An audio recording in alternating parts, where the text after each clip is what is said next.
বলিউডের জনপ্রিয় অভিনেত্রী দীপিকা পাডুকোন, যিনি একের পর এক হিট সিনেমা উপহার দিয়েছেন, তাকে সুপারস্টার তকমা দিলেও ভুল হবে না কোনো অংশে, কারণ তাকে নিয়ে আলোচনা এখন তুঙ্গে। দীপিকা ইন্টারনেট মুভি ডেটাবেজ IMDb'র ভারতীয় তারকাদের মধ্যে প্রথম স্থানে রয়েছেন 2014 থেকে 2024। এ সময় ইন্টারনেটে চলচ্চিত্রের তথ্য ভান্ডার IMDb ভারতীয় তারকাদের মধ্যে কাকে বেশিবার খোঁজা হয়েছে কিংবা বেশিবার দেখা হয়েছে এর উপর ভিত্তি করে 100 ভারতীয় তারকার তালিকা প্রকাশ করেছে। এই তালিকার শীর্ষে রয়েছেন বলিউড অভিনেত্রী দীপিকা পাডুকোন। তালিকার দ্বিতীয় অবস্থানে আছে বলিউড বাদশা শাহরুখ খান, 3 নম্বরে ঐশ্বরিয়া রায়, 4 নম্বরে আলিয়া ভাট আর 5 নম্বরে প্রয়াত অভিনেতা ইরফান খান।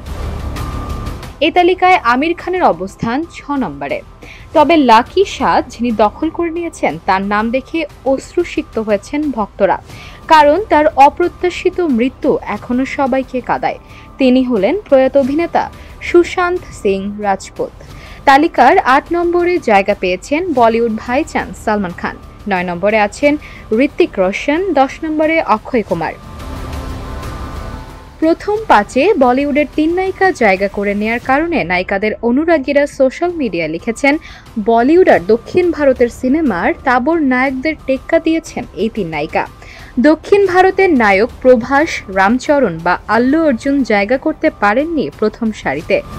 সামান্থা রুথ প্রভু আছেন 13 নম্বরে, বলিউডের অমিতাভ বচ্চন আছেন 12 নম্বরে, রণবীর কাপুর তালিকায় আছেন 13 নম্বরে, রণবীর সিং রয়েছেন 19-এ আর 20-এ জায়গা পেলেন অজয় দেবগন।